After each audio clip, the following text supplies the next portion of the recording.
I was in an old church in Cambridge, discussing arrangements for my wedding.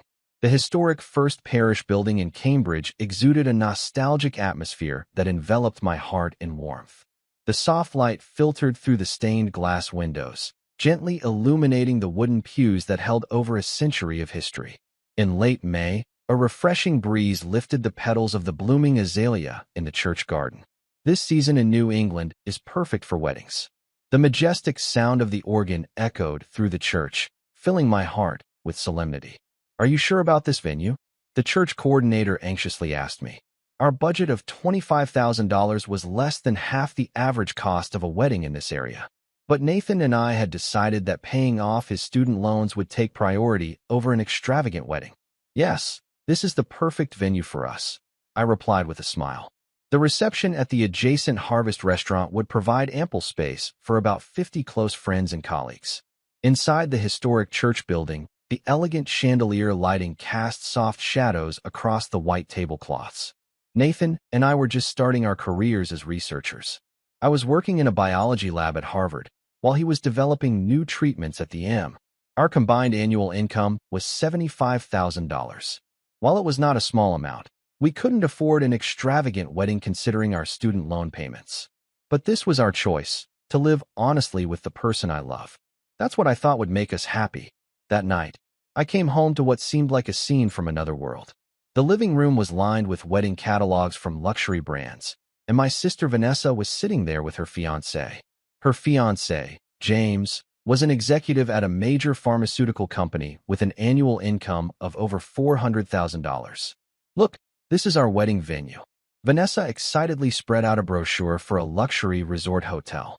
The budget was $150,000, which her fiancé's family would completely cover. They were expecting over 200 guests, a champagne tower, caviar, a full dinner from a top chef. Everything was extravagant. My mother's eyes sparkled as she listened to my sister's wedding plans. Our parents had invested most of their $500,000 retirement fund into my sister's future. However, when the subject of my wedding was brought up, their expressions changed completely. "You're having your wedding in a church so cheap?" I could never show my face to my friends. Vanessa looked at me with contempt, the same sense of superiority she had held since childhood. "I will attend Vanessa's wedding, but not yours." My mother's words pierced my heart like needles of ice. My father simply nodded silently. His affection had always been directed towards my sister. Since childhood, Vanessa had been special, beautiful, sociable, living the life our parents had hoped for. Meanwhile, I had chosen the path of a modest researcher. On my way home, fighting back tears, I called Nathan.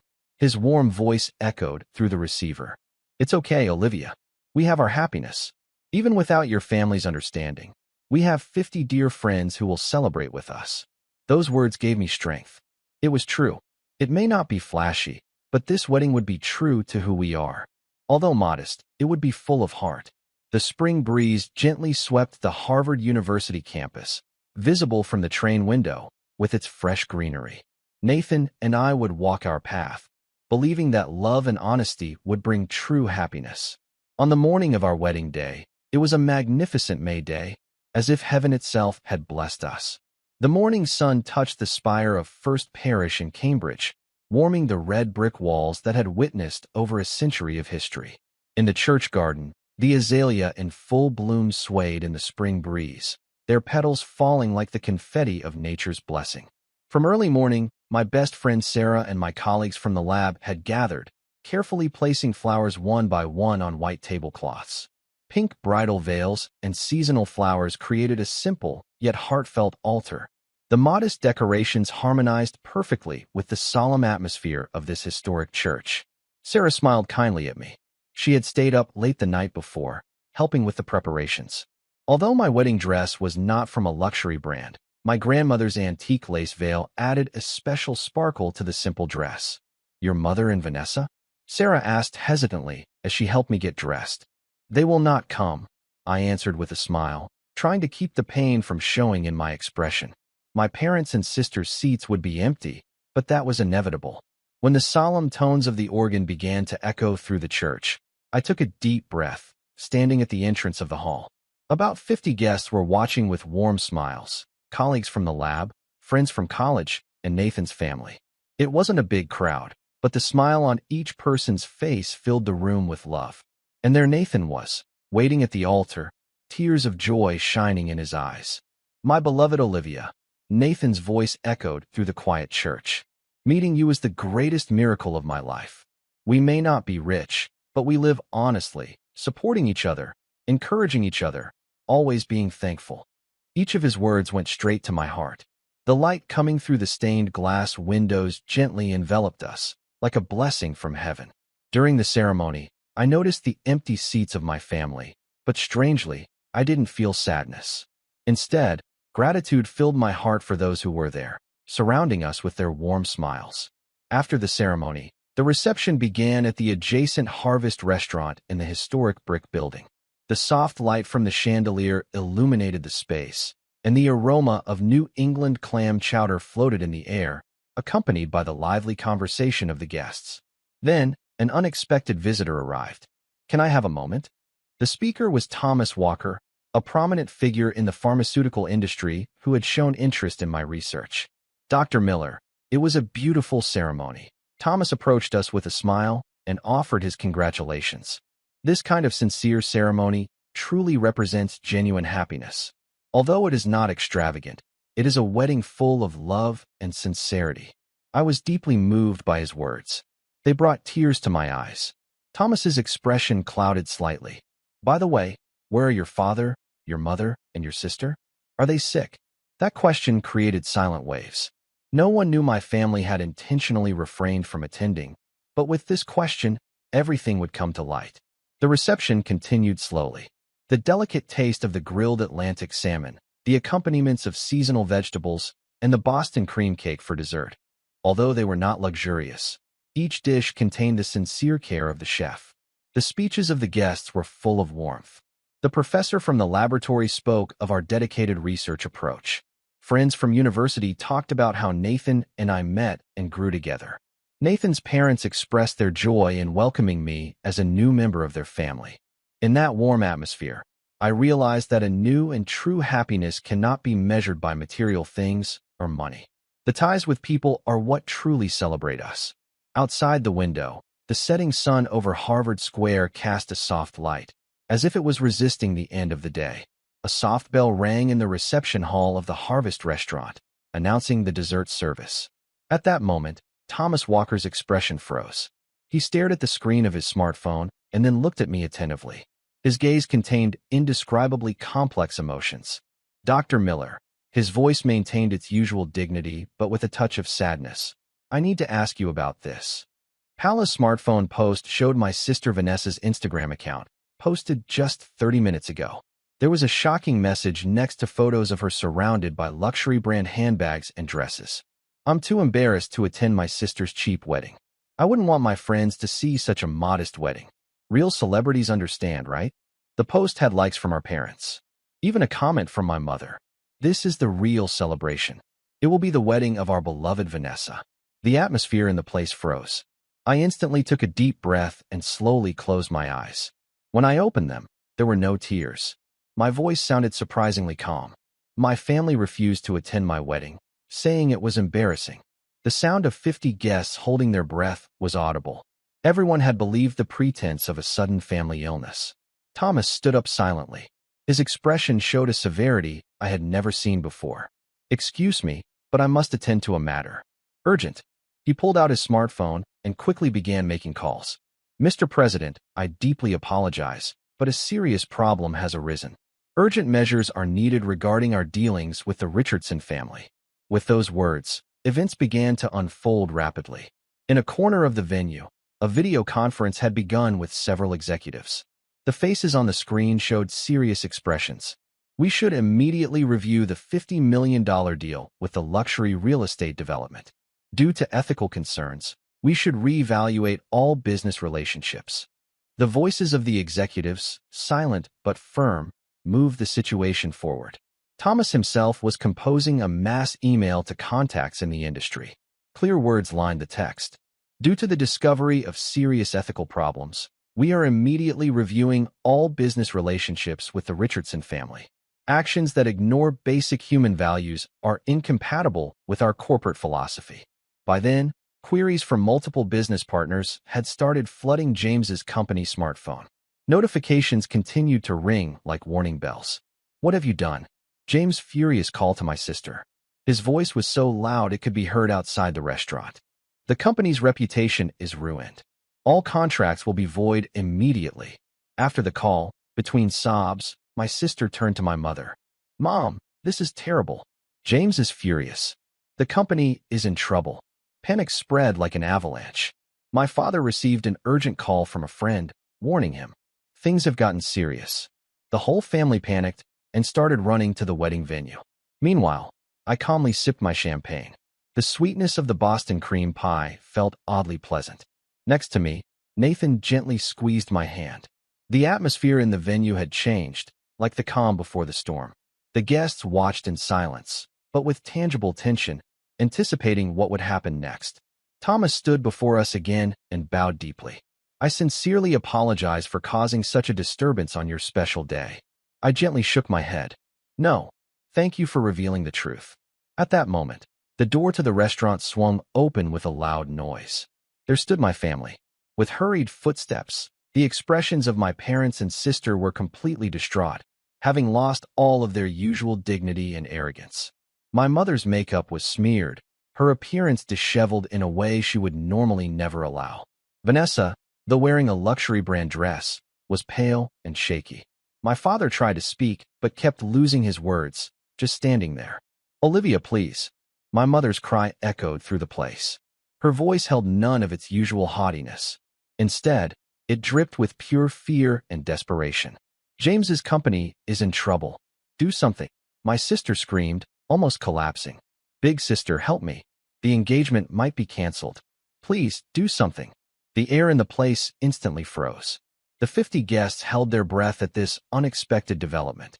The light from the chandelier illuminated the dramatic scene like stage lighting. I slowly brought my champagne glass to my lips.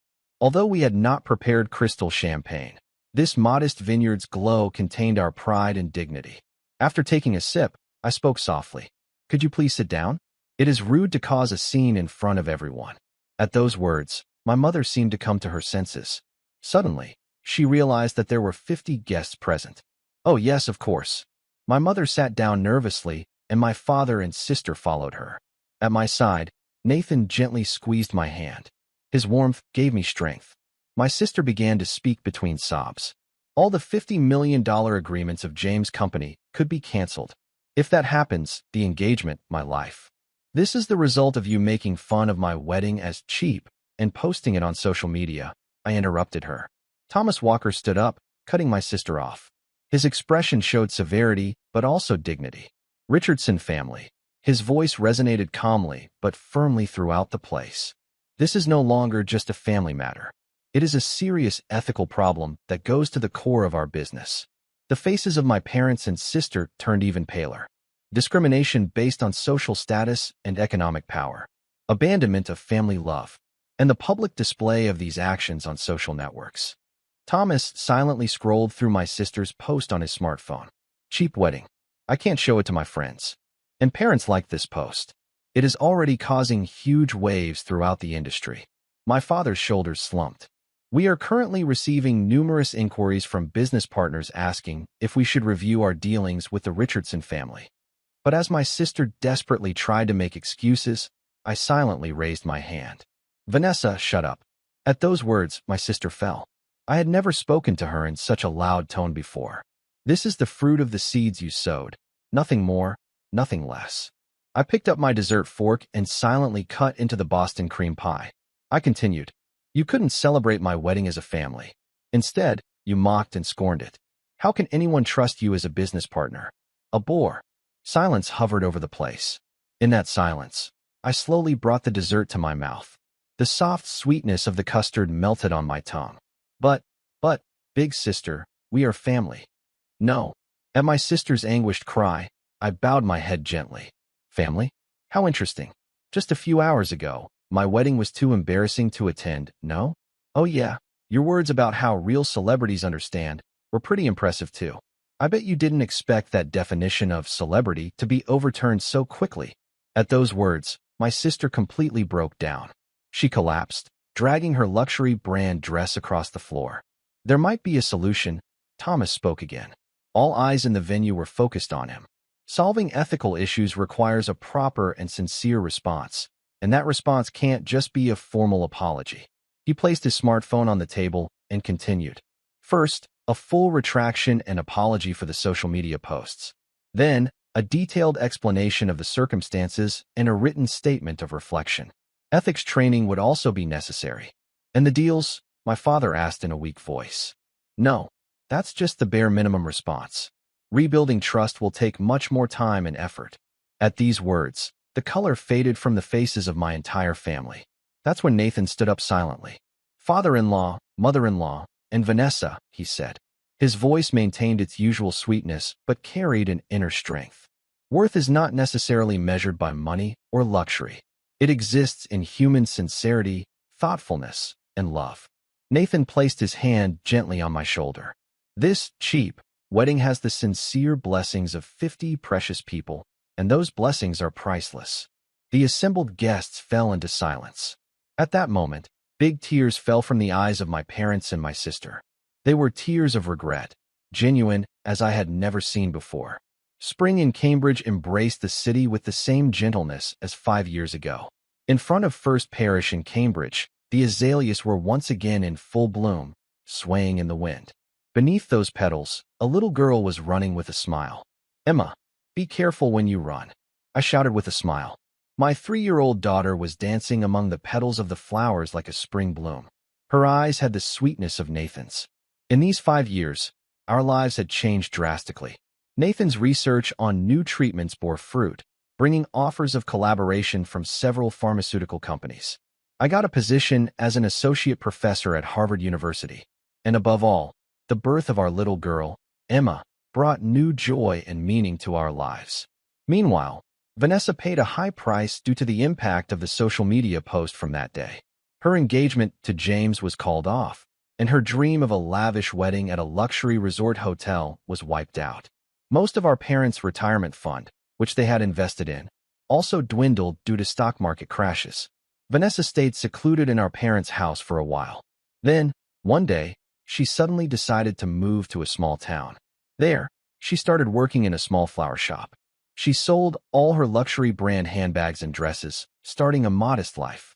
"You know, one client told me the flowers I arrange warm their heart," she wrote in her letter. Maybe the daily interaction with small flowers, honest beauty instead of expensive vases full of luxurious flowers, gradually changed her. Our parents changed too, significantly. With their reduced retirement fund, they had to give up their planned retirement dream. But surprisingly, this brought them positive changes.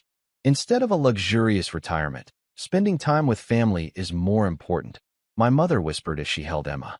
My father nodded silently as he gently stroked his granddaughter's head. Now, gathering in front of this church for a monthly family lunch has become our tradition. Of course, not everything was solved overnight. Rebuilding trust took considerable time. But through this process, we gradually learned what true family ties mean. The other day, when Vanessa visited my lab after a long time, she looked at the fresh greenery of Harvard Square through the window and started talking softly. That wedding day, it taught me something important. True value is not about money or appearances. It is found in human connections and genuine caring. Her eyes no longer had their former superficiality. Instead, they reflected genuine warmth. Thomas Walker maintained his strict approach as promised. However, by observing my family's sincere remorse and efforts, he gradually paved the way to rebuild trust. People make mistakes. It's what they learn from those mistakes and how they grow, he reportedly said at a recent business meeting. Now, we are building a new form of family. It may not be perfect, but I believe true affection grows within that imperfection. Emma still plays under the petals of the azaleas. The spring sunlight gently illuminates her smile. Come on, it's almost lunchtime. Everyone is looking forward to sharing meals with family. Such simple happiness. Maybe that day, 5 years ago, taught us its importance in an unexpected way. At the Harvard restaurant, the white tablecloths are laid out as always, with the chandelier light gently swaying.